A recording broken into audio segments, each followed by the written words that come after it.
হিন্দু মুসলমান একসঙ্গে ছিল, একসঙ্গে আছে, একসঙ্গে থাকবে। এই হনুমান আর হুমায়ুন এদের কথার কোনো মূল্য হয় না। হুমায়ুন কবির চাইছেন এই ধরনের কথাগুলো বলে সাম্প্রদায়িক জিগির তুলে সাম্প্রদায়িক একটা উস্কানির পরিবেশ তৈরি করে একটা সাম্প্রদায়িক অশান্তি লাগিয়ে রাখার চেষ্টা করছেন। মুর্শিদাবাদ আমরা সকলেই জানি মুসলিম প্রধান জেলা, সে যে জেলাতেই কথাগুলো বলেন এগুলো করে উনি তো নীরবেও তো মসজিদ তৈরি করতে পারতেন। মসজিদ তৈরি করতে গেলে ঢাকঢোল পিঠে মসজিদ তৈরি করতে হবে, কোথায় ইসলামে লেখা আছে? কোন ইসলামের কথা বলা আছে? বাবরি মসজিদ তৈরি করতে আপত্তি তো কিছু নেই। 2011 সালের পর থেকেই বাংলাতে তৃণমূল কংগ্রেসের নেতৃত্বে, মমতা বন্দ্যোপাধ্যায়ের নেতৃত্বে ধর্ম রাজনীতি, ধর্ম সরকার এই দুটো মিলেমিশে চানাচুর বানিয়ে দিয়েছে, খিচুড়ি বানিয়ে দিয়েছে। 2011 সালের পর থেকে পশ্চিমবঙ্গেতে কোনোভাবেই ধর্ম রাজনীতি একসঙ্গে মিশতো না। ধর্ম মানুষ পালন করতেন, রাজনীতির মতো করে হতো, সরকার সরকারের মতো করে চলতো, আর ধর্মের মতো করে পালন করতো, ধর্মীয় মানুষরা পালন করতেন। সুতরাং 2011 সালের পর থেকে মমতা বন্দ্যোপাধ্যায় ধর্মকে রাজনীতিকে মিশিয়ে পুরো খিচুড়ি বানিয়ে দিয়েছেন।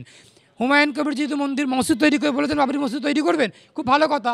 আমি আশা করছি ওই মসজিদের পাশে একটা রাম মন্দির তৈরি হবে, তার পাশে একটা গির্জা তৈরি হবে, তার পাশে আবার গুরুদুয়ার তৈরি হবে, চার্চ তৈরি হবে। সুতরাং এই সমস্ত কিছু মন্দির, মসজিদ, গির্জা, চার্চ সব একসঙ্গে থাকবে থেকে এটা তো আমাদের ভারতবর্ষের চিরাচরিত ঐতিহ্য, চিরাচরিত কালচার।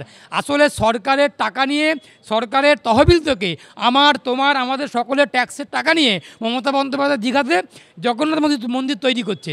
সেখান থেকে মুসলমানরা রাগে ক্ষোভে ফুঁসছে, তৃণমূলের যে মুসলিম ভোটগুলো ছিল, একটা পার্সেন্টেজ ছিল, সেই ভোটটা সরতে শুরু করেছে। মুসলমানরা আগামী দিনে কলকাতার রাজপথ দখল নেবে, কলকাতার রাজপথে নেমে সোচ্চার হবে যে ওই সরকারের টাকা নিয়ে, ওই সরকারের টাকা নিয়ে, করের টাকা নিয়ে মন্দির তৈরি হয়েছে, ওই সরকারের টাকা দিয়ে মসজিদ তৈরি করা হোক। সেই জিগিরটা তুলতে না হয় সেই জন্য মমতা বন্দ্যোপাধ্যায় সুকৌশলে তার বিধায়ক হুমায়ুন কবিরকে দিয়ে বাবরি মসজিদের স্বপ্ন দেখাচ্ছে।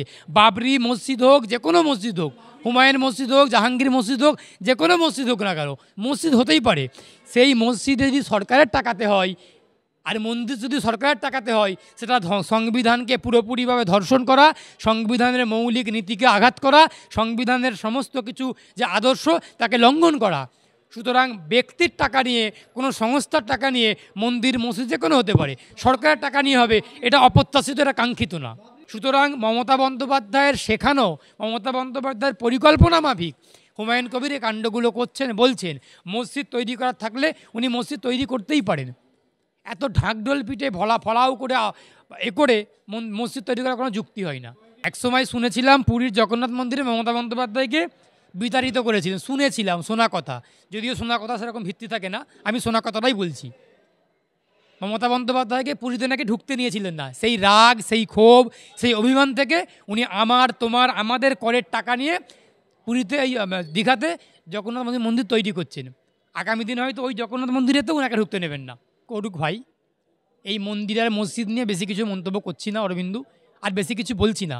যতটুকু বলার আমি তোমার চ্যানেলকে বললাম, তোমাকে বললাম। এই মন্দির আর মসজিদ নিয়ে যারা টিকে থাকতে চায়, এই মন্দির মসজিদ নিয়ে যারা বেঁচে থাকতে চায়, ক্ষমতায় টিকে থাকতে চায়, তাদেরকে নিয়ে আর বেশি কিছু কথা বলছি না। বেশি কিছু কথা বলতে সত্যি বিবেকে বাজছে, খুব খারাপ লাগছে, আর বেশি কিছু বলছি না। এই যারা মন্দির মসজিদ করছেন, যারা মন্দির মসজিদ করে ক্ষমতায় টিকে থাকার চেষ্টা করছেন, এই মন্দির মসজিদে যারা যাচ্ছেন পুজো করতে, মন্দিরে যারা যাবেন, আর যারা মসজিদে নামাজ পড়তে যাবেন, তারাই একসময় এদেরকে ক্ষমতাচ্যুত করবেন, গণতান্ত্রিকভাবে এই বাংলার মাটিতে কবর দেবেন, একথা আশা করতে পারি, বলতে পারি।